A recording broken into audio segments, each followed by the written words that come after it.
And the Nick, our viewer is asking for some advice. She states that she's in the process of moving into a new home that she'll be renting. They've signed a lease agreement, which was yesterday, but today they've found a better place to stay. She has made contact with the agent today, informing him that she's no longer interested in the place that she had signed the lease agreement for. Seeing that she does have a cooling period, she states that she's got a cooling off period. She states that the contract can be cancelled. She did pay the application fee. However, now the agent is insisting that she must pay an admin fee of 1,500 Rand. The admin fee was in the contract and should have been paid with the deposit and the first month's rental, obviously. The question then is she legally obliged to pay the 1.5 for them setting up the lease agreement and for doing some admin work? So yeah, Nick, just take us through that, please. Okay, so the real question here is about the validity of the contract and the circumstances. It seems to me quite clear. The writer says that the 1,500 Rand administration fee was in the lease agreement, and she's not trying to tackle the enforceability of that necessarily, or the reasonableness of that. That seems to be pretty clear that would be paid depending on the status of the contract. Now, what the writer says is, the writer makes the assertion that they have a cooling off period, okay, and can therefore cancel the lease agreement. Now, that's where the crux of this particular matter exists for me. Right. Now, a cooling off period for our viewers is basically a short period in which the law allows someone to back out of a particular contract. Okay. This is not a universal thing. Okay. It's a very specific thing that occurs only in very specific situations that are allowed in law. Okay. So I don't want people to think that you have a cooling off contract for every single contract that you ever into. Okay. Certainly 99% of contracts that you enter into ever are not going to be subject to a cooling off period. Okay, you cannot simply go take back your groceries after a day after you buy them from the shops. All right, there's no such thing as a cooling off period. The only place that in law really allows for a cooling off period is in respect of contracts that are entered into by direct marketing. Okay, so what do I mean by this?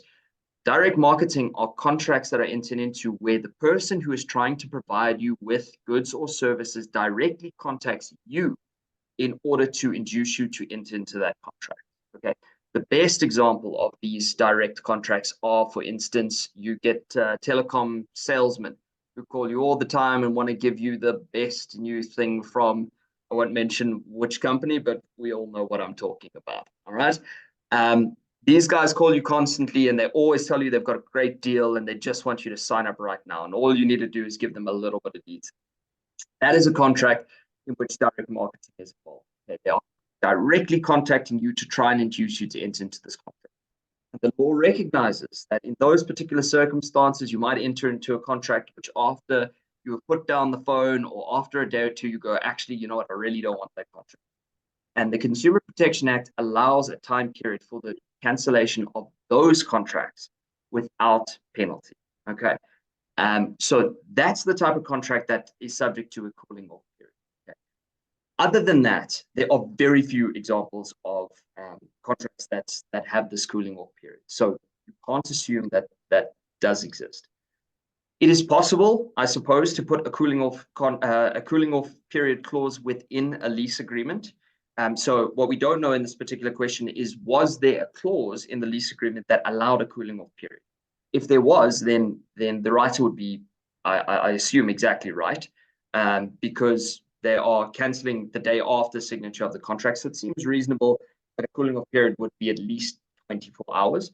But that would absolutely require that such a clause is contained within the contract. I will say from my experience, I've never seen a cooling off period within a residential or a commercial lease agreement. It's not a common clause within a lease.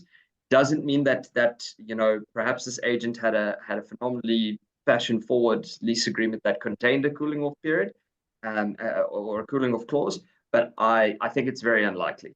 I've never experienced it. I see Bruno's nodding as well, so I don't think he's experienced it. So I would caution the writer to assume that they have the right to cancel the lease agreement on the basis that there is a cooling off period. In South African law, when a contract is struck between parties, you're bound by that contract. Okay, our law doesn't allow people to simply back out, 5 minutes afterwards or a year afterwards. And the reason is we want to protect, the sanctity of contracts entered into between parties. It seems to me in this particular circumstance that the contract had been concluded. You say that, yesterday you signed this contract and you even paid a part of what was payable in terms of that contract. So it seems to me that the conduct demonstrates that the contract had in fact been concluded between the parties. And in those circumstances, you would be bound by the terms of the contract. And unfortunately, this is something that happens to a lot of people. They enter into contracts and all of a sudden the next day you find another contract which you would have perhaps selected if you hadn't concluded your contract yesterday. This happens all the time.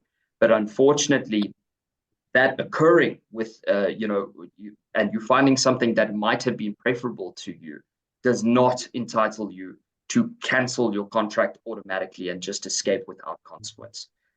That's not how the law works in relation to contracts.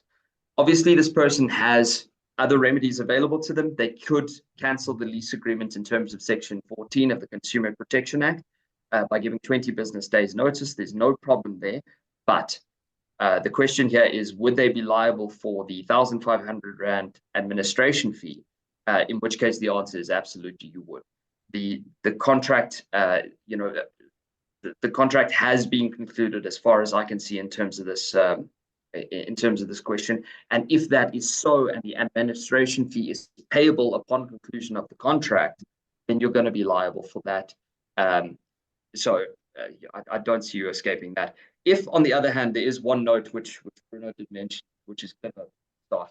If perhaps you've indicated your intention not to proceed with the contract, and the agent or the landlord in the circumstances is saying absolutely no problem, but you are going to pay for the administration fee of 1,500 Rand, it might be in your best interest to pay that and walk away from the contract, because in truth, I think you're liable for a lot more. Certainly, if you've got to give a 20 business day notice, you're going to be liable for at least 1 month's rental and reasonable cancellation penalties. If that's a negotiation and an agreement you can come on for the termination of the agreement, if you do it mutually, that might be an option for you. Cool. So yeah, thank you very much, Nick. And then Bruno.